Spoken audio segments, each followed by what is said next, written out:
Alors, installe-toi, c'est du vide gratuit. Alors bonjour, c'est Fred Tipster du site gagnerfuté.com. Dans cette vidéo, je vais vous proposer de passer à la loupe les matchs de Bundesliga, la 6e journée du 24 au 26 septembre. Avant toute chose, nous allons voir les résultats qui sont parfaits.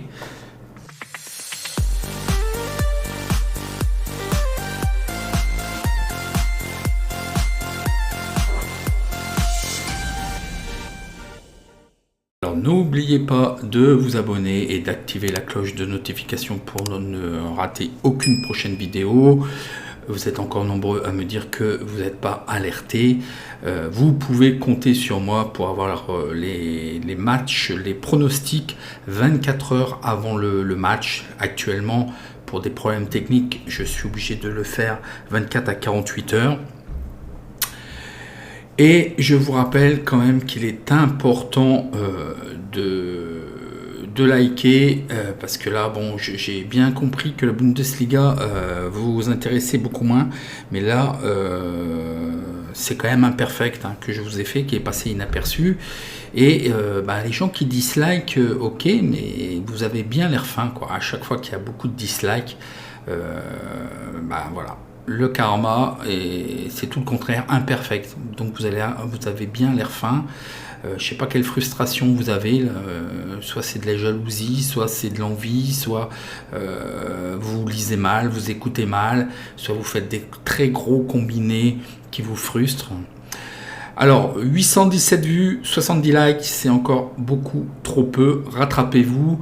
Donc là, vous allez avoir la 6e journée, si vous voulez la 7e journée, il va me falloir un petit peu plus de likes. S'il n'y a pas 100 likes, il n'y aura pas de vidéo. Et ne venez pas me demander pourquoi il n'y a pas de prono, je vous ai tout dit. Et c'est la dernière fois que j'avertis dans l'ensemble des vidéos. Donc voyons voir ce perfect. Quand même, il faut le dire, je suis en train de préparer des visuels et des vidéos là, parce que ça passe vraiment inaperçu. Je ne comprends pas l'objet de vos critiques, mis à part si vous avez fait des combinés. Et encore même là, si vous avez fait un combiné, c'est imperfect. Donc, je vous ai donné un avis sur chaque match, mais je n'ai validé que ces pronostics-là. C'est le pronostic. J'ai donné un avis sur chaque match, qu'on soit bien d'accord. Et vous pouvez revoir la vidéo. J'ai pas changé une virgule. Donc, le premier match gagnant était Hertha Göteborg. Donc, je vous avais proposé un over. Effectivement, il y a eu 2-1, donc c'est un pari gagnant. Le pronostic suivant, c'était Mayence Fribourg. Je vous avais proposé un match nul remboursé sien. Et là, ils ont fait 0-0. Donc, c'est quand même un match nul qui passe avec une cote de 1,80 qui est quand même sympathique. Je vous avais proposé le BTS, les deux équipes marquent. Donc là, il y a eu 1-1. Donc effectivement, ça passe. Donc il n'y a pas eu le score exact puisque c'est 1-1. Je vous avais proposé 2-2. Je ne sais pas pourquoi j'ai marqué ça. Donc voilà, uniquement 3 pronostics, j'ai dit 4 sur 4, je me suis trompé, je me suis emballé. 3 sur 3, mais c'est déjà pas mal, vaut mieux être chirurgical comme ça. Voilà, 3 sur 3. C'est sûr, c'est de la Bundesliga, peut-être que vous appréciez beaucoup moins. Pourtant, c'est un championnat très attractif avec souvent beaucoup de buts. D'ailleurs, je suis très étonné, on est bien en dedans des ratios habituels. Bon, mis à part évidemment le Bayern de Munich, 7-0.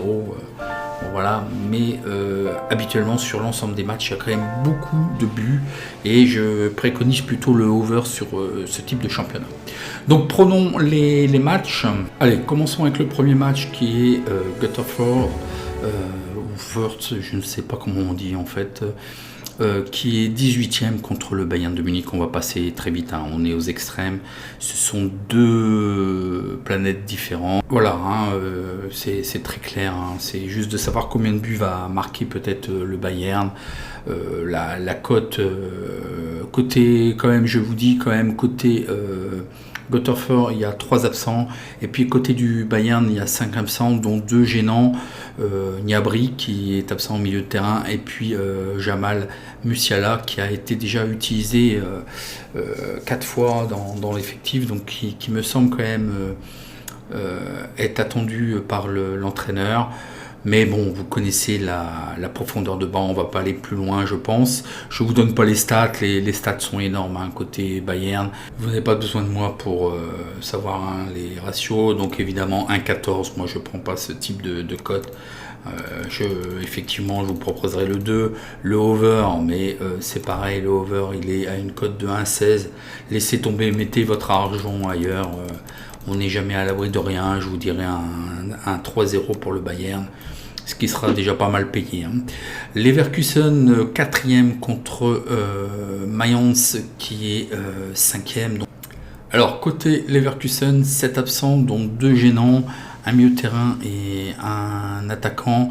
Côté Mayence, 3 joueurs absents et 3 joueurs importants, 2 défenseurs et puis un attaquant. Donc attention, hein, 3 joueurs importants dans le dispositif, hein, de l'équipe type. Et puis c'est une contre-performance. Un match nul est une contre-performance. Côté Bayer Leverkusen, lors des 7 derniers matchs, ils sont invaincus à 6 reprises. Ils ont marqué au moins un but dans leurs 10 derniers matchs à domicile. Ils ont marqué 2 buts et plus dans les 5 derniers matchs de toutes compétitions confondues.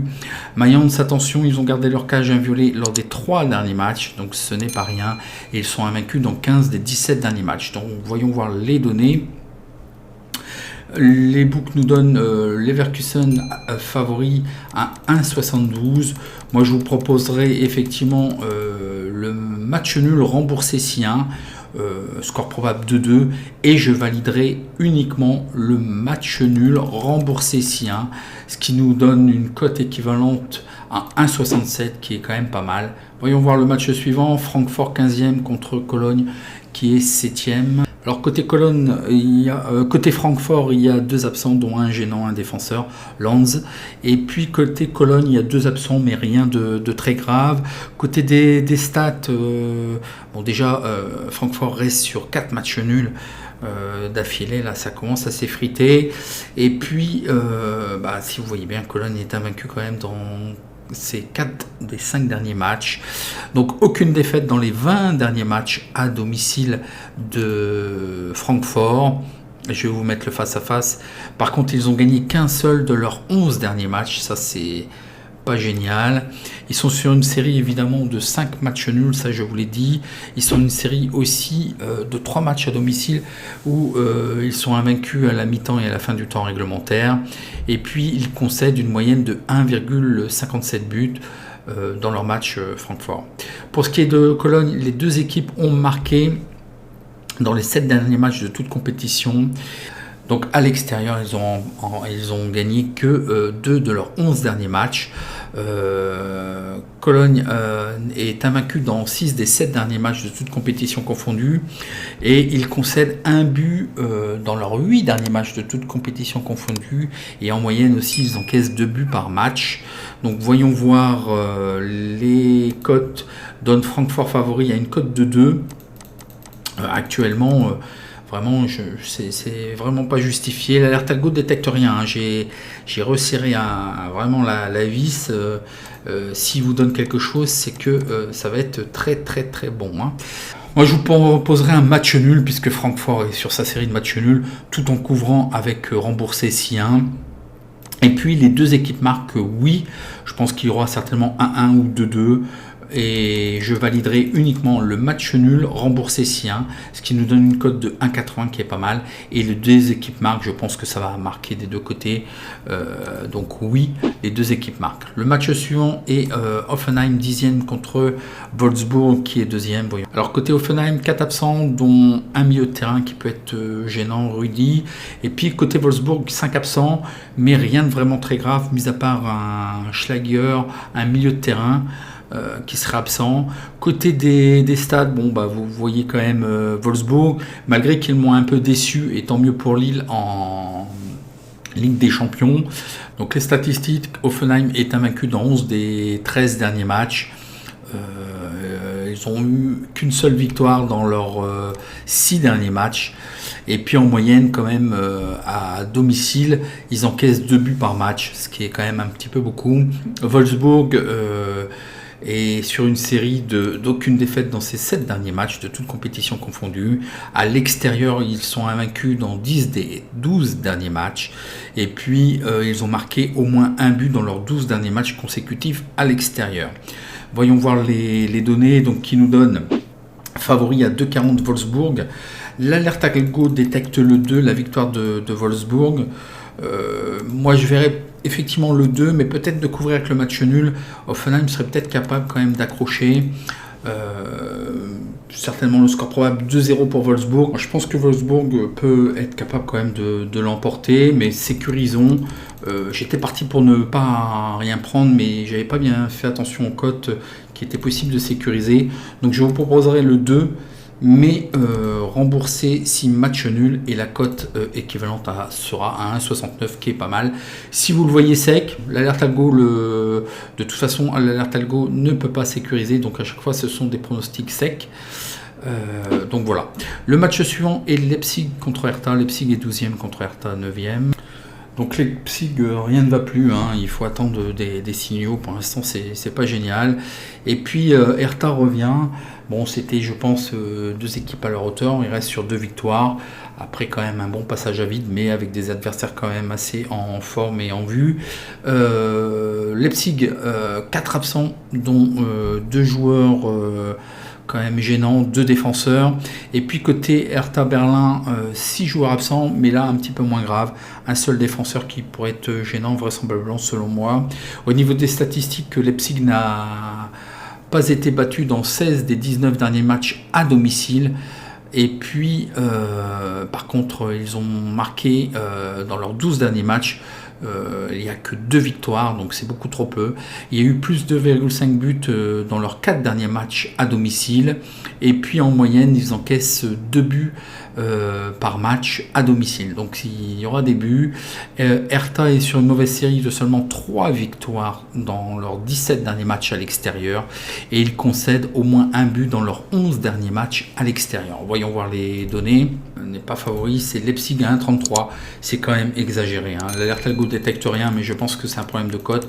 Pour l'instant, il n'y a aucun signal. Je pense que ça peut basculer d'un côté comme de l'autre, que ça ne serait pas étonnant, puisque Leipzig n'est pas génial. J'aurais plutôt le match nul, mais à mon avis, vous dire que c'est Leipzig ou assurément Hertha, c'est vraiment difficile.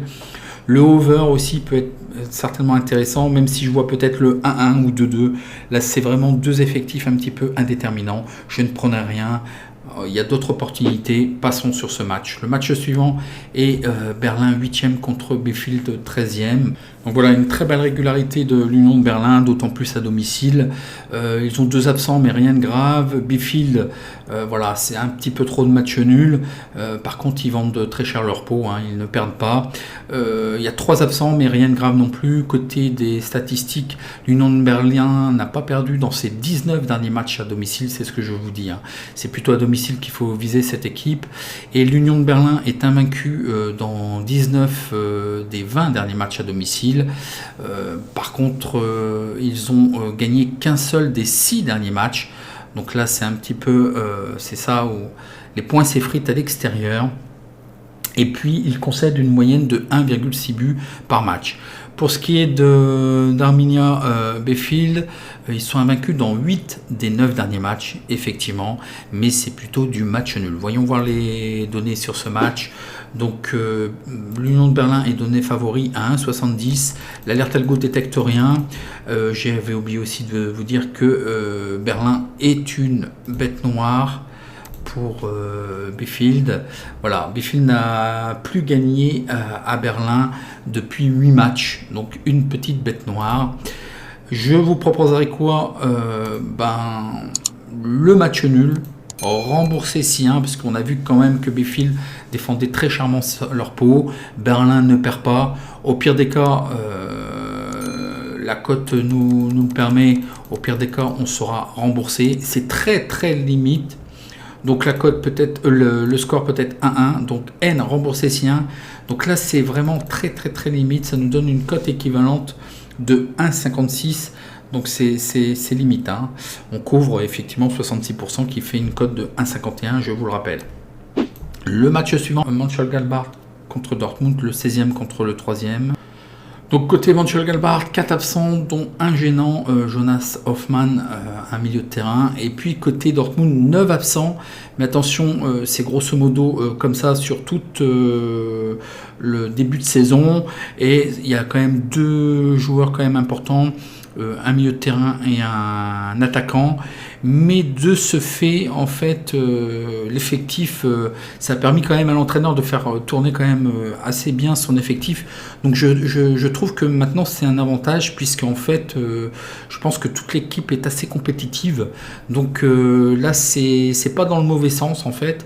Et il n'y a vraiment que 2 joueurs peut-être importants dans l'effectif, mais il y a eu des doublures, ça a beaucoup changé. En fait, ces 2 joueurs que je vous dis gênants, ils ont joué que 3 fois. C'est vraiment les 2 joueurs sur les 9. Certains n'ont absolument pas joué, ils ont joué un match ou 2 matchs, donc voilà. Hein. Donc c'est pas vraiment à prendre en compte, c'est de moindre grave. Que vous dire après au niveau des stats? Mönchengladbach est invaincu dans 5 des 6 derniers matchs à domicile. Donc là aussi, c'est plus à domicile vraisemblablement que cette équipe performe. Ils ont encaissé un but dans leurs 8 derniers matchs. Donc là, au niveau défensif, on voit toujours que c'est fragile. Et ils encaissent une moyenne de 1,5 buts par match. Pour ce qui est de Dortmund, ils sont invaincus dans 14 des 16 derniers matchs. Les 2 équipes ont marqué dans les 8 derniers matchs, donc là aussi des petits soucis défensifs, donc certainement des buts des 2 côtés. Donc il reste sur 3 victoires, il y a eu plus 2,5 buts dans les 13 derniers matchs de toute compétition confondue, et ils ont à chaque fois marqué au moins un but dans les 55 derniers matchs, donc ça risque de marquer, de claquer. Donc là au niveau des cotes, on nous donne effectivement à 1,72 Dortmund. Ce qui aurait peut-être été assez probant, que je n'ai pas pris, je n'ai pas mis, c'est effectivement les 2 équipes marquent. Je pense que Dortmund est capable quand même de l'emporter, peut-être tout simplement de sécuriser avec un match nul, mais là les cotes ne vont pas nous le permettre. Et puis le over peut-être 2-1 pour Dortmund. Ce qui me semble que je vais rajouter, c'est le BTS, les 2 équipes marquent. Oui, on a vu que Dortmund marquait mais encaissait aussi, donc je rajouterai ici les 2 équipes marquent, oui. Après je ne peux pas sécuriser puisque les cotes en fait de Dortmund sécurisées ne le permettent pas. 1,72, voilà, je prendrai que le BTS, les 2 équipes marquent, oui.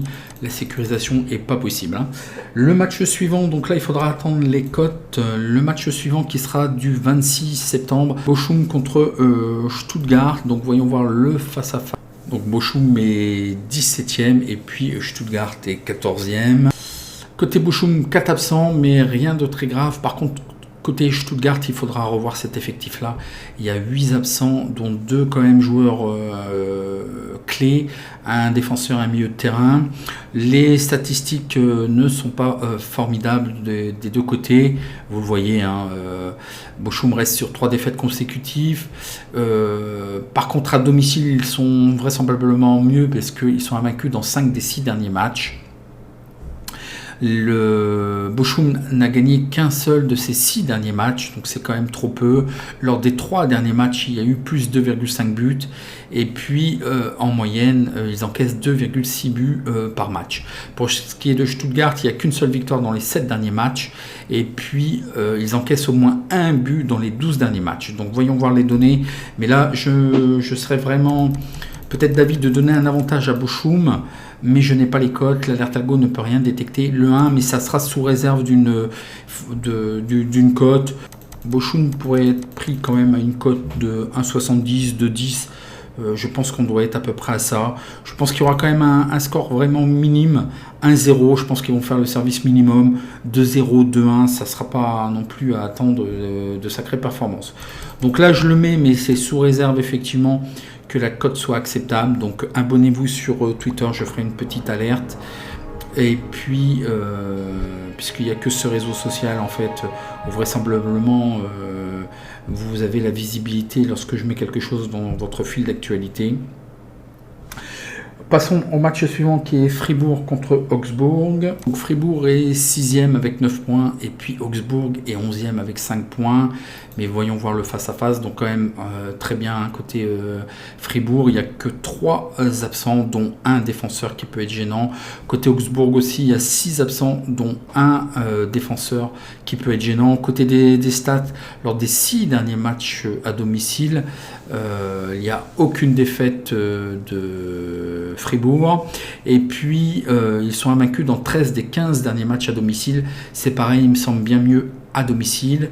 Une seule petite stat côté Augsbourg où ils ont remporté que 2 victoires lors des 12 derniers matchs. Donc voyons voir les données. Mais là, je n'aurai pas la cote non plus. Il faudra attendre. L'alerte algo ne peut rien détecter. Là, je verrai bien selon les cotes. Le 1 peut être remboursé Sienne, puisqu'on a vu qu'Augsbourg n'était pas si mal que ça. Donc j'attends pour sécuriser dans la mesure où les cotes le permettraient. Soit le 1 sec, soit le 1 remboursé Sienne, si la cote équivalente est supérieure à 1,51. Ok, donc voilà, c'était le dernier match. Si vous avez apprécié, un petit like. Dites-moi si vous voyez d'autres pronostics ou ce que vous allez prendre et est-ce que vous avez gagné lors de la journée précédente. Et puis, donc je répondrai à vos questions en commentaire. Et puis en attendant, je vous dis bon match et n'oubliez pas pour les matchs d'aujourd'hui, vous avez les vidéos sur la chaîne. En attendant, bon match et merci.